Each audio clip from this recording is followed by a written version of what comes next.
സ നി സ ഗ സ നിനി സ നിനി സ ഗ ഗ സ ലാ ലാ ലാ ലാ ലാ ലാ ലാ ലാ ലാ ലാ ലാ ലാ ലാ.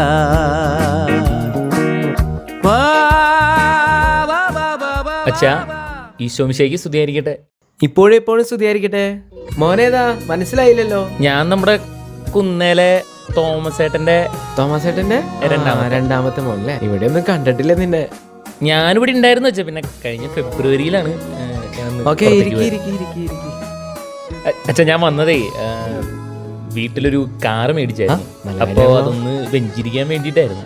ഓക്കെ, കൊണ്ടുവന്നിട്ട് ഫ്രണ്ടിൽ വെച്ചിട്ടുണ്ട്. വേറെ എന്തൊക്കെയുണ്ട് വിശേഷങ്ങള്? നീ ഇപ്പൊ ലീവിന് വന്നതാ?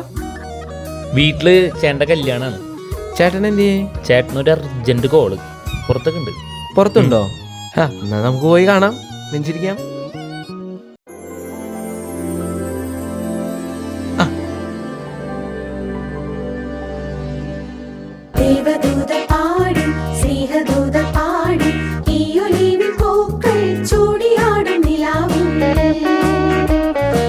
അമ്മച്ചി,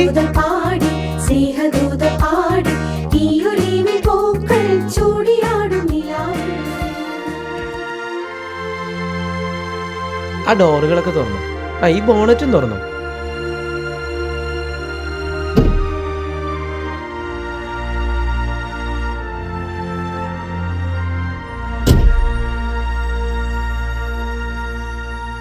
മോനെ, അട്ടപ്പാടിയാണ് റോഡ്, സൂക്ഷിച്ചൊക്കെ ഓടിക്കണം. നിന്റെ ജർമ്മനി പോലത്തെ റോഡൊന്നല്ല. വണ്ടിയും പോകും, നിന്റെ തടിയും പോകും.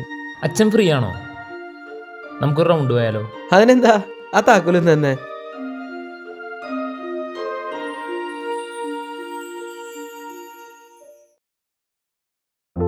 പിന്നെ എന്തൊക്കെയുണ്ട് ജർമ്മനിയിലെ വിശേഷങ്ങള്? കേക്കട്ടെ, പറ.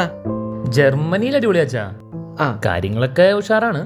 പക്ഷെ നമ്മുടെ ഈ നാടിന്റെ ഈ പച്ചപ്പും ഈ ഹരിതാമ്പിയും ഈ ഊഷ്മളതയും പിന്നെ നമ്മുടെ കൂട്ടുകാരന്മാര്, അതൊക്കെ ഭയങ്കര മിസ്സിംഗ് ആണ്. പിന്നെ മൊത്തൊരു ആഘോഷം മൂടാണ് അവിടെ. അവിടെ ക്രിസ്മസ് ആഘോഷങ്ങളൊക്കെ അടിപൊളിയാണോ? ജാതി പൊളി മൂട്, ആഘോഷത്തിന് മൂട്. പള്ളിയിലൊക്കെ ആൾക്കാര് വരെ കുറവാ. ഇവിടെ എങ്ങനെയുണ്ട് അച്ഛാ? ഇവിടെ അതുപോലെയൊക്കെ ആവണ്ടല്ലോ. ഇവിടെ പള്ളിയിലെ ആളുകളൊക്കെ വരുന്നുണ്ട്, ആഘോഷങ്ങളും ഉണ്ട്. രണ്ടും വേണല്ലോ. പിന്നെ നമ്മുടെ അട്ടപ്പാടിയില് ഈ വരുന്ന 20-ാം തീയതി ഫെലിസ് നവിതാദിന്റെ ഒരു പരിപാടി നടക്കുന്നുണ്ട്. അതിന്റെ തിരക്കിലാണ് പിള്ളേരൊക്കെ. ഈ വണ്ടി എന്താ ഓട്ടോമാറ്റിക് എടുത്ത്? ഇപ്പൊ എല്ലാരും ഓട്ടോമാറ്റിക് അല്ല അച്ചെടുക്കണേ. പിന്നെ അത് മാത്രമല്ല, അമ്മയ്ക്ക് മാനുവലി കുറച്ച് ബുദ്ധിമുട്ടാണ്. പക്ഷെ ഇപ്പൊ അതല്ല പ്രശ്നം. അമ്മയ്ക്കും ഒക്കെ ആയപ്പോ ചേട്ടൻ ഓട്ടോമാറ്റിക് പ്രശ്നമായി. ക്ലച്ച് ചവിട്ടണ പോലെ ഇടയ്ക്കിടയ്ക്ക് ബ്രേക്കിലേക്ക് കാല് പോണ്ടാവൂലേ? അതെങ്ങനെയാ അച്ഛൻ അറിയണത്? കഴിഞ്ഞ മാസം ഞാനും പുതുതായിട്ടൊരു ഓട്ടോമാറ്റിക് വണ്ടി മേടിച്ചു. ക്ലച്ച് ചവിട്ടണ പോലെ ഞാൻ ബ്രേക്ക് കണ്ട് ആഞ്ഞു ചവിട്ടി. ഒരു ബൈക്കുകാരനെ ഭാഗ്യത്തിന് രക്ഷപ്പെട്ടു.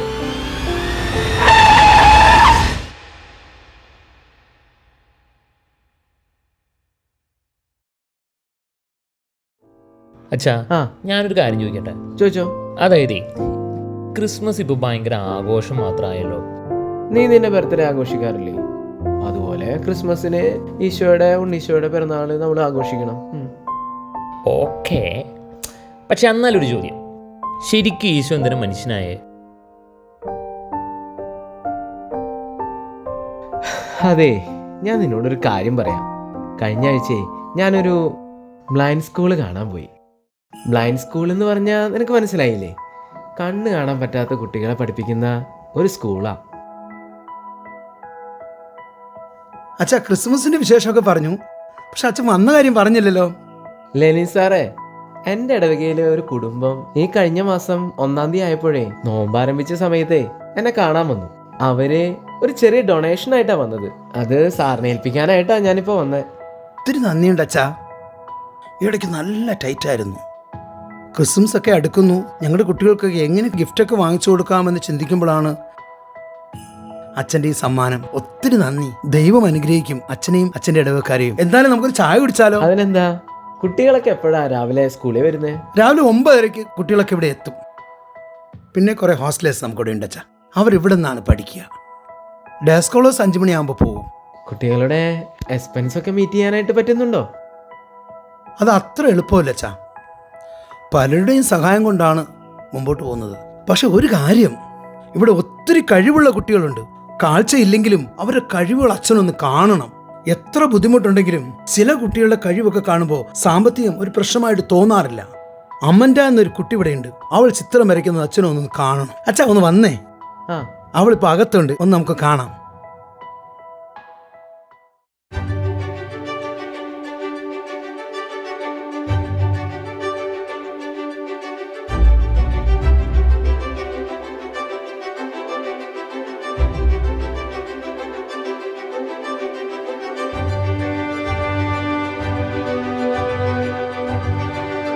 അമൻഡാ, ആ സാറേ, ഇതാ നിന്നെ കാണാൻ ഒരു അച്ഛൻ വന്നിരിക്കുക.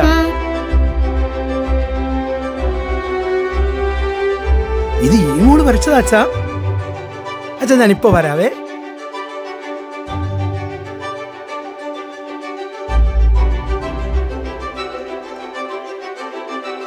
അവന്റെ ആ മോള് നന്നായിട്ട് വരച്ചിട്ടുണ്ടല്ലോ.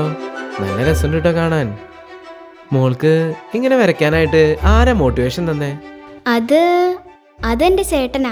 നിന്നെ ഈ പെയിന്റിംഗ് ഒക്കെ പഠിപ്പിച്ചത് ഇവിടുത്തെ ടീച്ചർമാരല്ലേ? പിന്നെ നിന്റെ മാതാപിതാക്കളൊക്കെ അല്ലേ ഇങ്ങോട്ട് പറഞ്ഞു വിട്ടെ? പിന്നെന്താ നീ ചേട്ടനാണെന്ന് പറഞ്ഞേ? നിങ്ങൾ പറഞ്ഞേ, എന്തുകൊണ്ടായിരിക്കും അവള് ചേട്ടനെന്ന് പറഞ്ഞത്?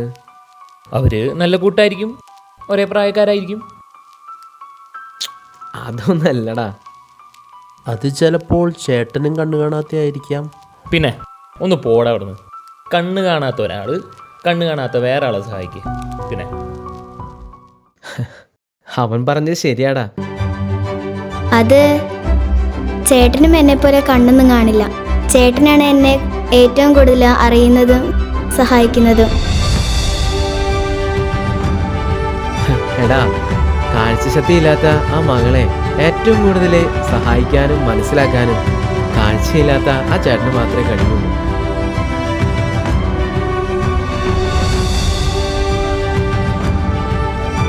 മനുഷ്യനായി പിറന്ന ദേവപുത്രനെ മനുഷ്യന്റെ പ്രശ്നങ്ങള് മനസ്സിലാവൂടാ.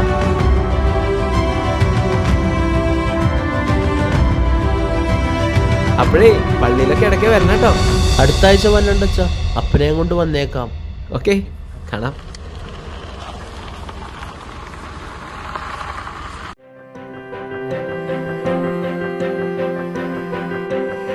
എടാ, എന്നാലും നിനക്കെങ്ങനെ മനസ്സിലായേ കണ്ണ് കാണാത്തോണ്ടാ ചേട്ടന് അവളെ ഏറ്റവും കൂടുതൽ മനസ്സിലാക്കാൻ പറ്റിയെന്ന്? എടാ, ഓട്ടോമാറ്റിക് വണ്ടി ഓടിച്ച ആൾക്ക് മാത്രമല്ലേ അതിൻ്റെ ബുദ്ധിമുട്ട് വേറൊരാൾക്ക് പറഞ്ഞു കൊടുക്കാൻ പറ്റൂ.